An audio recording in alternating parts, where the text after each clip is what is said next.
spin. Oh enggak, maksudnya nanti di desa tertinggal yang duluan. Oh enggak, itu bisa diambil kok dengan mengefisienkan anggaran subsidi bahan bakar misalnya. Jadi apa intinya? Nah, lama-lama Pak Prabowo nggak punya poin untuk mengajukan itu lagi kan. Jadi sebetulnya ini kekacauan itu terjadi dari awal. Satu konsep yang tidak sempurna pasti akan mengalami kesulitan dalam implementasi. Ya, ya, makanya itu saya bayangkan tertinggal, terdepan, dan terluar. Biasa ini untuk kita suplai sembako aja, daerah-daerah yang terdepan dan terluar itu perlu proses panjang dan biayanya sangat mahal gitu. Dan nggak oke, kalau dia mau makan siang di sana, oh mungkin dimasak di sana, tapi kirim sembakonya ke sana. Tapi itu berapa biayanya itu? Jadi ini benar-benar absurd. Sama juga seperti halnya kita ketika memberi susu gitu ya, Bung Rocky ya. Kenapa susu itu di kita juga peternakannya sangat terbatas dan itu berarti akan impor lagi, sapi perah kan juga terbatas. Kalau misalnya dia bicara soal telur atau ikan, nah di mana-mana kita bisa ada gitu. Nah, bagian-bagian ini membatalkan semacam keseriusan dari Pak Prabowo untuk mensejahterakan rakyat. Jadi oposisi akan pakai tema ini justru mengganggu terus. Kalau kabinet Prabowo seandainya dimungkinkan oleh alam semesta untuk berjalan, dia akan dikeroyok dengan soal-soal semacam ini kan. Jadi poin-poin mendasar di dalam program nanti itu harus diatur supaya dia masuk akal tuh. Yang paling penting sebetulnya adalah ide tentang koperasi, ide tentang kesejahteraan rakyat dikembalikan melalui kemandirian, kan itu pentingnya kan. Mandiri, dikasih sapi bukan dikasih susu dari Australia, mesti diimpor 2 hari dari Australia atau dari Cina atau dari Brasil kan. Jadi ide susu itu aja udah, waktu dia ucapin kan kita menganggap bagaimana caranya ya, ide tentang susu itu, apakah susu kambing atau susu apa lagi, susu kelinci nggak punya susu, cuman kambing atau sapi kan. Jadi atau susu kuda liar itu ya, berarti berapa banyak kuda mesti dibuat liar juga, nanti susunya jadi liar juga kan akhirnya. Jadi sekali lagi kebijakan itu batas dari ambisi politik adalah APBN, itu aja dasarnya tuh. Dan kita mulai lihat nanti bagaimana APBN disusun di dalam ruang fiskal yang makin lama makin terbatas, karena ada bagian yang nggak mungkin diambil lagi, soal utang luar negeri harus dibayar tepat waktu, soal cicilan pokok juga begitu, soal kepastian bahwa biaya pendidikan 20% itu adalah perintah konstitusi, soal BPJS segala macam. Jadi semua hal yang udah fix sebetulnya dari awal kita tahu ini peralatan kampanye doang dan nggak mungkin direalisasikan. Tetapi ini akan jadi tunggangan oposisi juga untuk membuyarkan seluruh atau mengganggu proyek oposisinya, proyek strategis dalam kabinet Pak Jokowi. Mungkin juga karena itu maka Pak Prabowo berpikir untuk mending tarik semua ke dalam kabinet atau ke parlemen daripada mengganggu 5 tahun, 2 bulan pertama dari kabinet Prabowo itu pasti akan ditagih orang tuh soal janji yang sangat karbohidrat.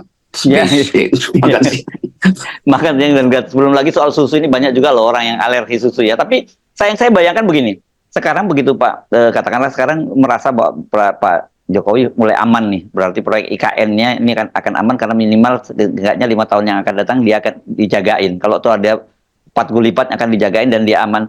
Saya membayangkan karena ambisi Pak Jokowi untuk melaksanakan upacara bendera tanggal 17 Agustus di IKN, saya kira mungkin dalam waktu 1-2 bulan ini akan betul-betul banyak sekali anggaran-anggaran yang kemarin bisa dialihkan itu untuk IKN, Bung Rocky. Dan tetapi kita akan tahu bahwa begitu Prabowo dan Gibran yang akan jadi presiden, dia akan melihat bahwa kas itu bolong karena ambisinya Pak Jokowi.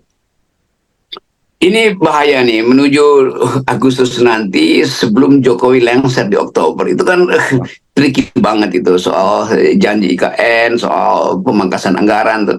Jadi kita bayangkan misalnya orang berbaris nunggu makan siang dan Jokowi lewat, lalu kira-kira dia terlambat makan siang 1-2 jam dan yang dijanjikan sebetulnya 2 telur tapi ternyata cuma dapat 1 telur karena anggaran nggak ada. Terus dari orang akan bilang ini tiap hari makan siang empal, ini empal yang mana nih? Dikasih jangan-jangan sandal jepit dijadiin empal kan. Jadi kemarahan publik itu akan muncul. Kan ini soal perut rakyat kan. Apalagi dijanjikan dulu yaitu anak-anak sekolah dulu, anak-anak sekolah udah bergembira, mak-maknya mungkin merasa oke, nggak ada beban lagi untuk bawa bekal dari rumah segala macam. Ternyata itu batal tuh. Karena harus memastikan anggaran supaya ada peresmian IKN 2000 Agustus nanti kan. Ya. Jadi itu akan jadi semacam sinyal betapa Jokowi itu memaksa orang untuk memilih dia demi ambisi dia, sementara yang dijanjikan untuk perut akhirnya nggak bisa harus ditunda sampai 2029. Ini soal serius tuh. Dan kita tahu bahwa tagihan-tagihan perut itu bisa membatalkan rasionalitas otak. Lalu artinya orang bisa berkelahi di jalan demi perut dan tidak lagi akan pakai pertimbangan akal. Ya, ini makanya ini situasinya sangat berat, dan memang ini bersekutu dengan Pak Jokowi itu membuat Pak Prabowo betul-betul punya beban yang luar biasa yang mau tidak mau harus dia tanggung gitu. Belum lagi dia menanggung beban Gibran gitu. Beban pemerintah Pak Jokowi itu aja kan bertumpuk-tumpuk yang menimpa Pak Prabowo di awal pemerintahan. Kita mungkin bisa nego sebentar soal ideologi, ya udahlah, ideologi masih beda-beda, ada yang Islam, ada yang masih menginginkan syariat, ada yang ingin negara sekuler, PDIP pasti menuntut sekuler, kemajuan segala macam. Tetapi yang real ini, yang ada di depan mata itu basic needs ini dia nggak mengenal ideologi. Ya, oke teman-teman, kembali lagi di channel kita. Di dalam video yang barusan kita lihat tanggapan daripada Rocky Gerung, dan juga tadi Bang ini yang juga merupakan bagian daripada ahli hukum, di mana mereka tadi membahas bahwa kasus ini bukan juga kasus ya teman-teman ya,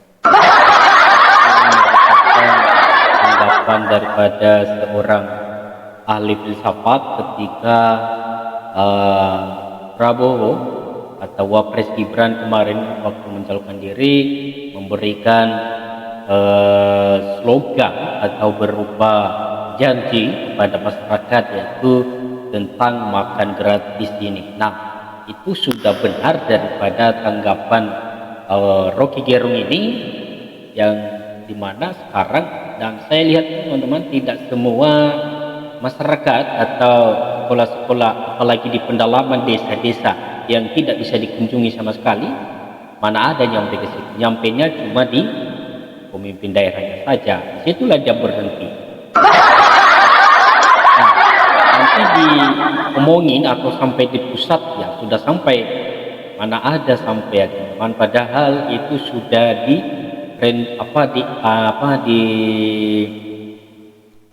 bikin semaksimal mungkin untuk bisa sampai. Itu adalah tanggapan mereka yang nyata. Sementara ketika sampai nanti di pelosok-pelosok, apalagi yang susah dicapai,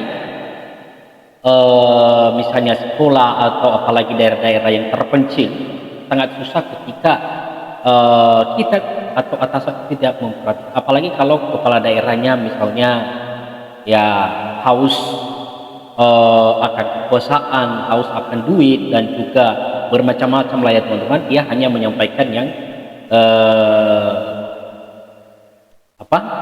yang sekelilingnya aja, padahal masih ada lagi yang di dalam pendalaman tersebut. Itulah dia kenapa nanti masyarakat banyak yang kesal dengan makanan